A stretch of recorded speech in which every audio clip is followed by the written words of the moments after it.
Emma.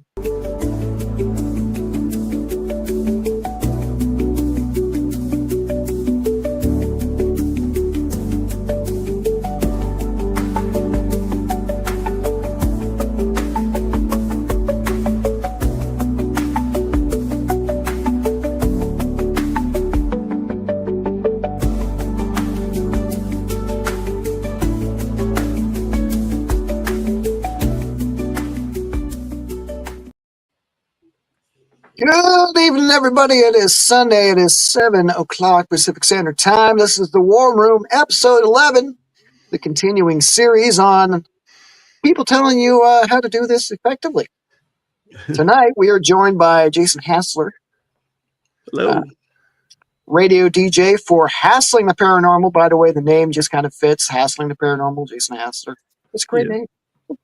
And I do tend to hassle people, not so much the paranormal so much, but I used to work security, so people would be like, "Are you going to hassle me, Hassler?" That worked quite a bit. And it's like, "Gee, I haven't heard that one before."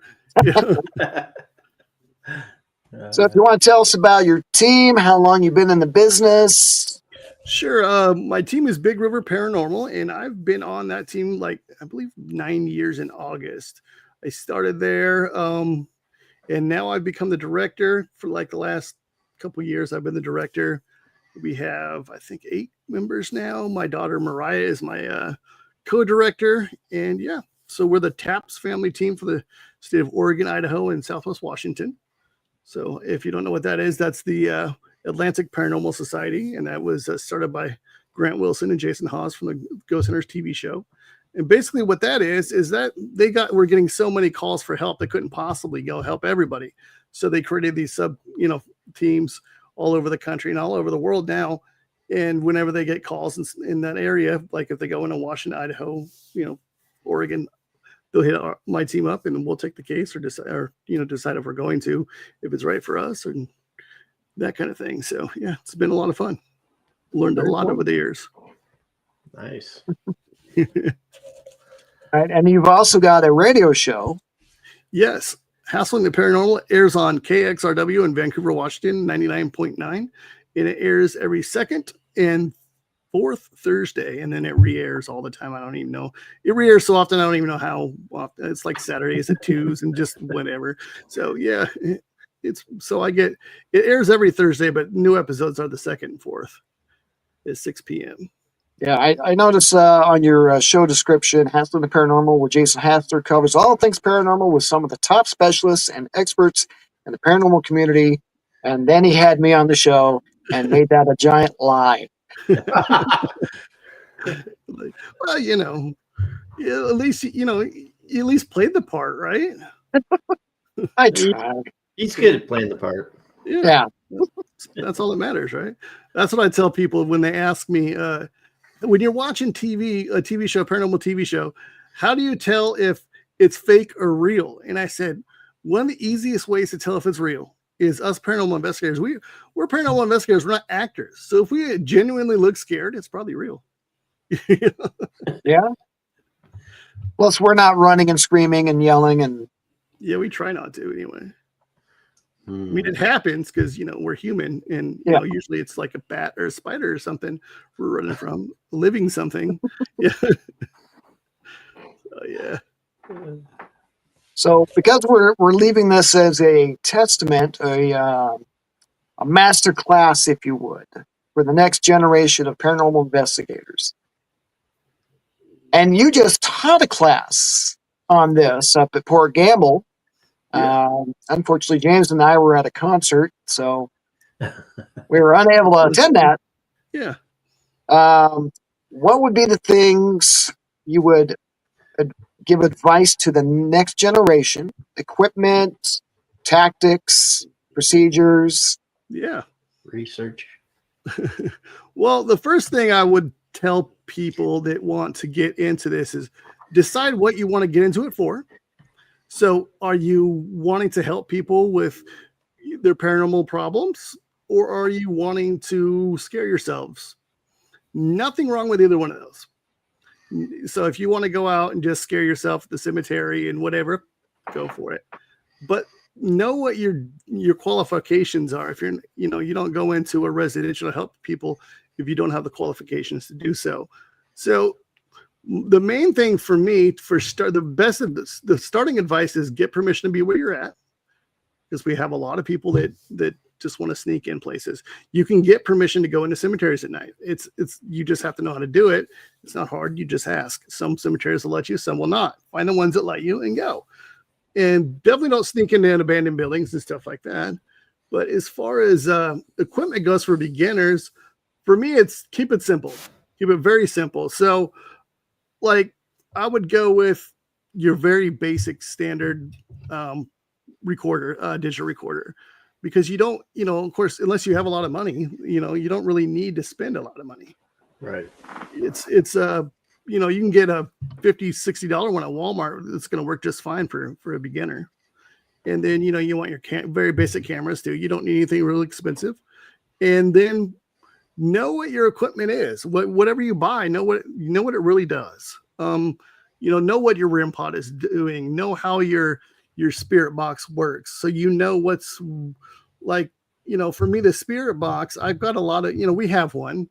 And, a lot of times we could say, yeah, that's interesting, but like, I can never say that it was, oh, that's radio. So a voice over the radio when it drops the F word, can I? Because that's a word they cannot say on the radio. So Sure.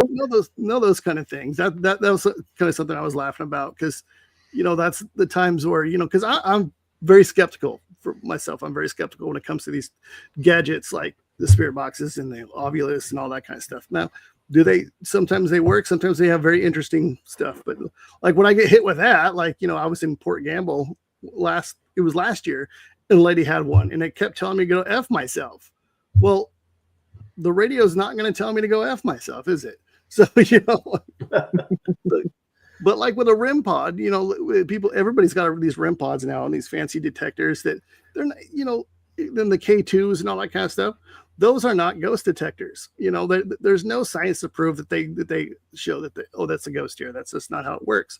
Now, that's a theory. Some people believe that, but they're more used for me, I use them to debunk stuff, like come up with logical explanations. So the K2 meter or the EMF is going to tell me, okay, there's high EMF in the kitchen. And, and then what does EMF mean? Well, EMF, that's going to cause all sorts of different things for you. One of the most important things with EMF is it can cause you, if you are sensitive to it and you're getting a lot of it, it can cause you to hallucinate even. We had a lady in Seaside. We went to her house, and she was found and determined that her ceiling was bleeding. There was a guy in her bedroom talking to her all the time. She was seeing all sorts of stuff.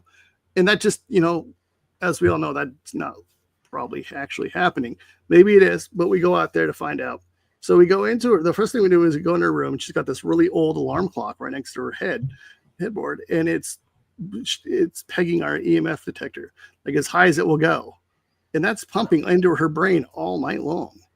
And then on the other side of the wall is her garage. And they had a water softener on the other side. And that was pumping through the wall all night long into her head as well. So she was hallucinating because she was sensitive to it. Now, we don't really know all of the science doesn't really know for sure how it has full effects and all that kind of stuff. But we do know that can cause headaches, dizziness, all sorts of stuff. Hallucinate, like a lot of people hallucinate.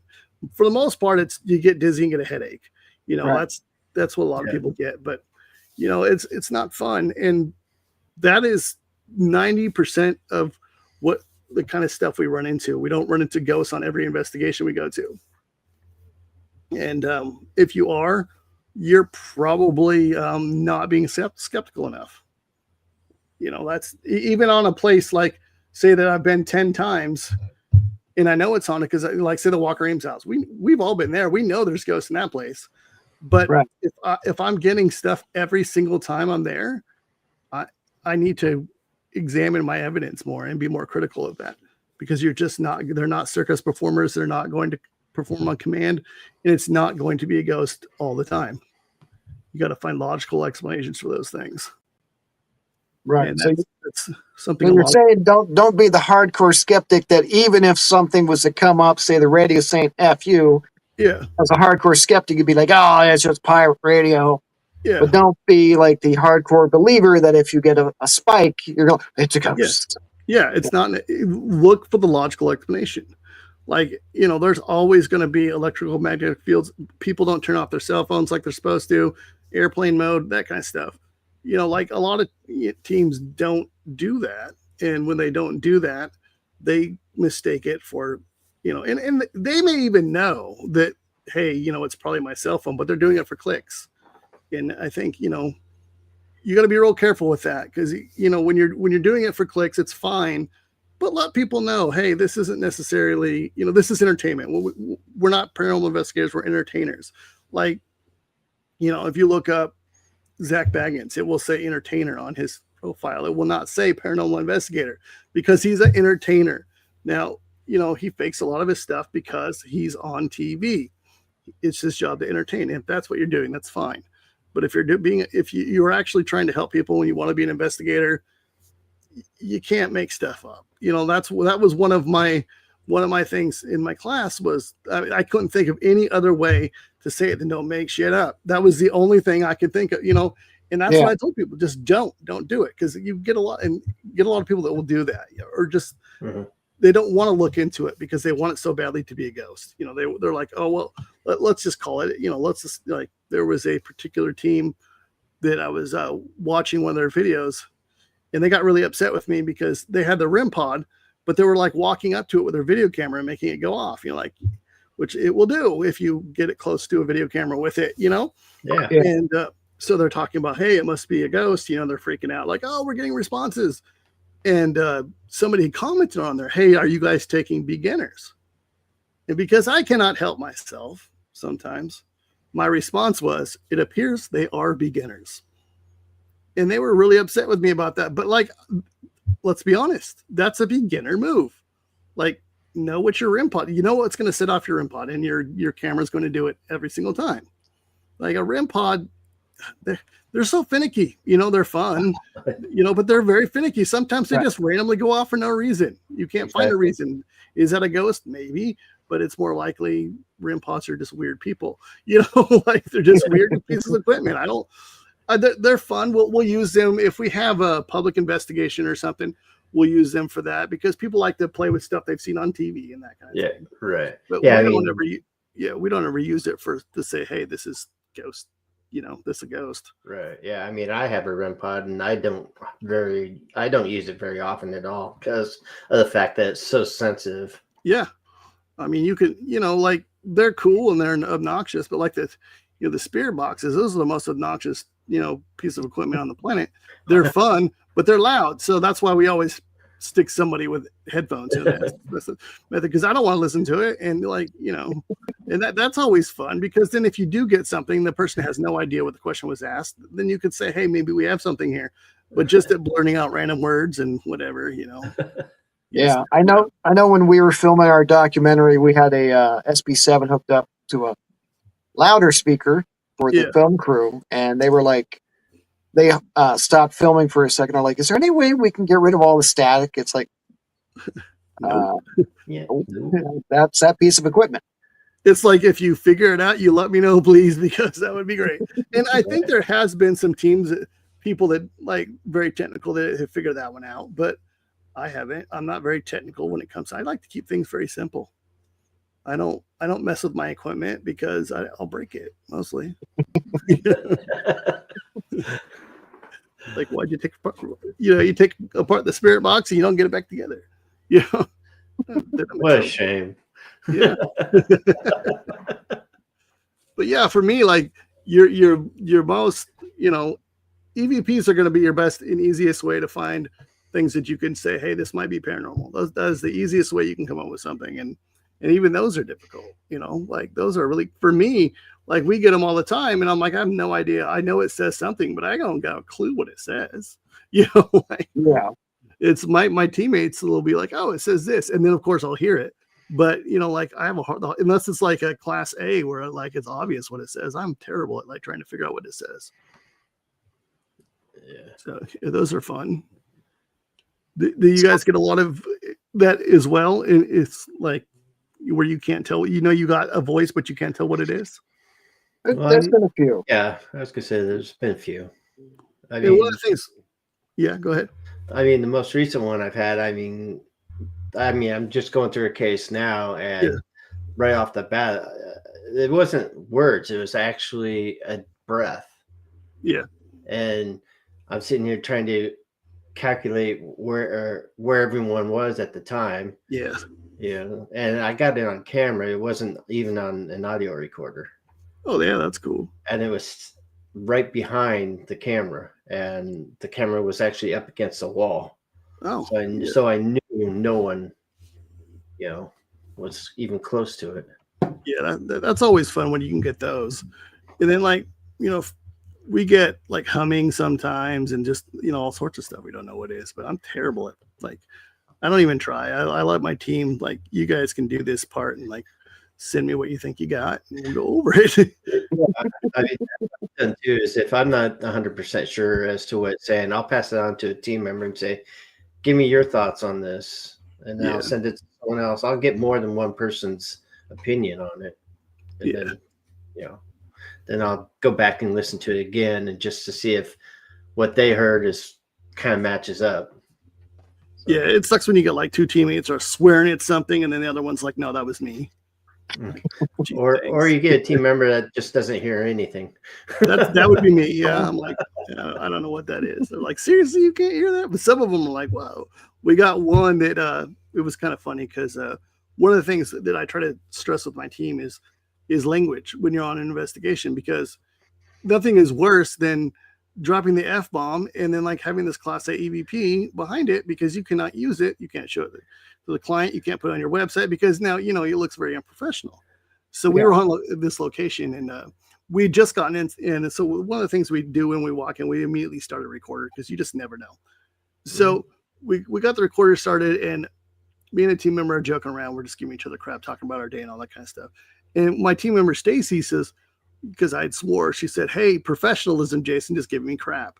And right under it, we heard, and it says F you, but it actually says it, which was hilarious. So we don't know who it was. We have a suspicion that we had a team member that Sarah, she passed away last June. And she told us, she's like, when I die, because she had cancer, she knew she was dying. She's like, when I die, your EVPs are not going to be appropriate for the website. So we wonder if it was her, like, thanks, Sarah. But like, it was kind of funny because we were just talking about, hey, professionalism. She's like, we get this FU, like. And the funny thing was, I had to present that at a conference because they wanted us to investigate their location and present it at their conference. And that's all we got. So basically, I was just like, hey, guys, I'm going to play this. It's not safe for work. You guys can tell me what you think it says. And by the looks on the faces of the crowd, they all heard it. So, yeah, wow. It's pretty funny. But, yeah, I know we always use we had a new teammate come on. We were doing San Jose City Hall. Yeah. And we were doing an EVP session. And we told everybody, listen, we're going to go do an EVP session over here. We tagged it like we're known. We're explaining, hey, this is Doc and James and yada, yada, yada. And we're, time, date it, stamp it. Well, nobody noticed the new gal walk into the room. Oh. So we're asking questions, and one of our guys, who's no longer with the team, decided to crack a joke. And we got a little unprofessional, and I was like, everybody's kind of like looking at him, and we kind of laughed a little bit. And then when we go back to listen to the EVP, because we had a camera up so we could watch the camera later. But at that moment, we did not notice that she had come over into the room and then heard the bad joke, laughed at it, and then left. Uh-oh. Well, none of us had seen her come or go. Like she went home, or she's like... She went back to command center. So, okay. So she had come over to see what we were doing, saw that we were doing an EVP, laughed, left. Nobody saw her come in because we're all like staring at the recorder and then when we played it back in that room, then we heard a woman laughing. We're like, oh my God, that's got to be her. That's got to be the woman that works here that everyone's seeing it. Then we went and watched the video back and it's like, no. It straight up sucks when you find that, but like, it's good that you did, but it straight up sucks because you're like, oh, you think you got something. It's so disappointing because you spent literally hundreds of hours trying to find stuff, and you might find something once in 100 hours, like something you could really actually use. And so when you finally think you got something and then you catch it, it's like, God, that'll happen a lot when we because we'll have multiple recording devices in different areas in it, so it'll sound different. So we'll hear it on one and then we'll hear it on the other one and we'll be like, oh, that's me or whatever, like, damn it, like, yeah. Yeah, I know City Hall, we normally, when we're able to get the building, we seal it off. We've got a employee with us. One night, her coworker came to get something out of her office, and we're all on the other side of the building, and all of our recorders picking up slamming doors and moving things around, and we all fly to that side of the building. We're getting motion alarms, and yeah, it's like on all the recorders, you can hear my brother yelling at me about, "There's doors closing, we gotta go," and we all thunder from one side of the building to the other side, and then the employee kind of goes, "Well, so and so was supposed to be stopping by to get some stuff," so we're like, "Call her, see if she's already stopped by." Yeah. And yeah, she did. She had stopped by a little early, decided that, oh, well, they're on that side of the building. I'm just going to get my stuff and get out of here. Yeah. And, like, damn it. we had to rule out everything that we had. It was all false positives. It was doors slamming. Yeah. It wasn't what we were looking for. It was a living person doing it. Yeah, we had a situation a month ago where we were on location at this place we've investigated quite often. And normally the guy that runs the place, he doesn't come in with us. He usually just goes up to his house and chills. And he's every time I've ever seen the guy, he's been drunk. He's an alcoholic. He's been intoxicated. But thankfully, he's never stayed with us. But this time, he decided to stay with us. We had a local newspaper with us doing a story for Halloween. And we're all sitting there in the dark. The reporter has the headphones on with the spirit box. Now, all of a sudden, I smell marijuana. And I know it's not my team. And I say, who's smoking? And everyone's like, oh, not me. I turn the light on. There's pot smoke, and so it's like vape, he's vaping. And so I was like, who's doing it? And the dude that runs the place was like, oh, wow, you can even see the smoke. Like the ghost is smoking weed. And I was like, wrap it up. And we just left. I was like, this is BS, man. Like, we're not playing games here. Which sucks because it's a really cool location that we've done like 5 or 6 times and gotten some really cool evidence from. But now I just can't. I'm not going back, because if that's how they're going to do things, then what we do, we take seriously. And if they don't want to take it seriously, then we'll find some place that will let us do it without having to rule out the drunken guy that works there. Mm-hmm. Like, I mean, if he'd said, oh, it was me, I'd have been like, hey, could you not? And then moved on. But like he was like, oh, it wasn't me. Yeah, of course not. Of course it wasn't. Because my team's smoking weed on investigations. That's exactly what we're doing. Yeah, it'll be their last investigation. I'll tell you that. Oh, yes. Well, if everybody's smoking weed, everyone's guaranteed to see something. There you go, or at least have a good time. Yeah. Like we were gonna go something, but then we got high, so we just ate a bunch of Cheetos and fell asleep. It's not too bad, I guess. I mean, it was a good night for them if they did that, but like, I don't, it's not really my thing. But yeah, we were pretty pissed about it. And then, of course, so I'm talking to the reporter, like, how are we going to swing this for the story? Like, it's your story, you can do what you want. But he had a really good session with the SD's method, and he had heard some really cool things. So he was able to write the story from that perspective. So that was good. He didn't mention the issue that we had. So he was able to get his story, so that was good. But yeah, it was a really cool location where bodies have been found. A body was found there back in the 70s. A girl named Barbara Deary, I believe her name was. And she was a victim of a serial killer in Clark County.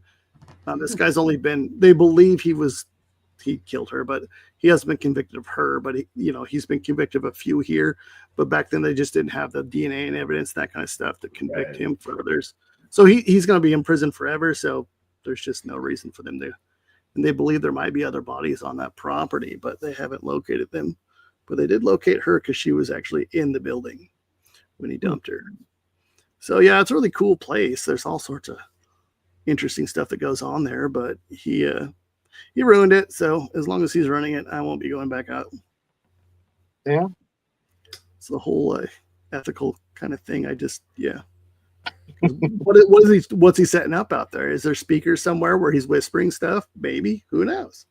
I know a lot of people want their places to be haunted, and that was one of them. And I genuinely think that place is, but because he's playing games, I ain't playing games with him. Yeah. Yeah, I know of a couple businesses out this direction that are like super haunted. Yeah. Everybody sees the same, same description. Little boy, 1930s clothing, up in a balcony, walk off the balcony, tumble into the road down below. But the current owners of the place don't want investigations. They don't want it talked about. They're pretty much just like, no, we don't want anything to do with the ghosts. That's understandable. Yeah, that's pretty reasonable, because like a lot of people, what we run into a lot is like, we'll have one person want us to come in, and like the husband or whatever will be like, nope. The wife will be like, yeah, let's do this. And the husband's like, whether it be like a religious reason or just maybe he's scared, maybe doesn't want to know. We've had that happen a few times where we investigate places, and our number one thing we try to do is make people feel more comfortable in their space with no matter what it is they got going on. We try to help them figure it out, whether it's something logical or maybe it is something paranormal, or what do we do about it from that point. But we were at a place called the Pink House in Independence, Oregon. And so we investigated that. And upstairs, there was like a room that nobody would go into. They were all just afraid of it for whatever reason. Just had bad vibes to them. So we put a recorder in there and just kind of left it. And one of the things we do is we set everything up, and then we go outside for like 15, 20 minutes and just kind of let things chill. And during that time, you hear the door open up and footsteps walk in, and we couldn't tell what it whispered, but it whispered something. But during the reveal, we were showing the owner, and he got up and left because it scared him so bad. He was like, no. He didn't want to hear anymore. Oh, wow. And then, of course, he didn't want us to come back. So, it was funny, but it wasn't at the same time, because that wasn't our purpose for being there. We didn't want to scare people. We want to actually help them. Yeah. So they don't let us come back anymore. We got about 3.5 minutes. Is there anything, last words of wisdom you want to give to everybody that's wanting to get out there, and do's and do nots? Here's the top one. Know your qualifications and know your role. Stick in your lane. Just because you saw somebody on the internet with a shell and some sage does not mean you know how to smudge. Don't do it. Let the professional do it. What I mean by that is let the Native American person, that's their culture, do that. There are people that will come in and do that. And same when it comes to religious counseling. If your client isn't religious, don't offer to pray with them, that kind of stuff. You let them do that kind of stuff. And, stay in your lane. If you're, don't pretend to be a psychic because you took William Becker's class and now you're a psychic. Don't do that. William Becker's been a psychic medium professionally for a long time, but he didn't do that for 40 years. 40 years it took him before he was comfortable to do actual readings for people and charge them. It takes a long time to get into a position as a psychic where you are legit. So just because you've seen a class, doesn't mean you're a psychic now. If you need a spirit, if you need a spirit app on your phone, you're not a psychic. Do not cleanse people's houses because you think it would be a cool thing to read the Bible or whatever it is. However you do it, if you're not qualified to do it, and it's not something you've been trained to do by people who know what they're doing, don't do it. If you're just in it to scare yourself, stick in the cemeteries, find places you can go to, pay for places. There are lots of places that you can pay to get into now, and just scare yourself, but don't offer to go help people with their paranormal problems unless you're qualified to do that. That's the big one. Don't do things that you're not qualified to do, because you're going to make it worse and make yourself look dumb in the process. So what you're saying is, I saw it on TV, so I'm a professional now. Yeah. Don't do what you see on TV. It's not what you'll see on TV at all. It's really not. It's really boring. We're sitting in a room in the dark, cleaning our body functions. So that way, like, hey, that was Stacy's stomach growling and not a demon, right? So it's not a demon. It's a text message, right? Always Nice. don't. Well, thanks, Jason, for being on the War Room. Yeah. Silent Negan just said, not Zach Baggins. Yeah. Don't Zach up the. Hashtag not Zach Baggins. Yeah. Clothing line coming soon. It is. All right. Well, we're going to get out of here. We got to set up for Unleashed. And I got to take the dog outside real quick because she's gnawing on my hand. Sounds like a good time. No, All right. no, Thanks no, for having no. me on, guys. Thanks a lot. See ya. All right. Cool.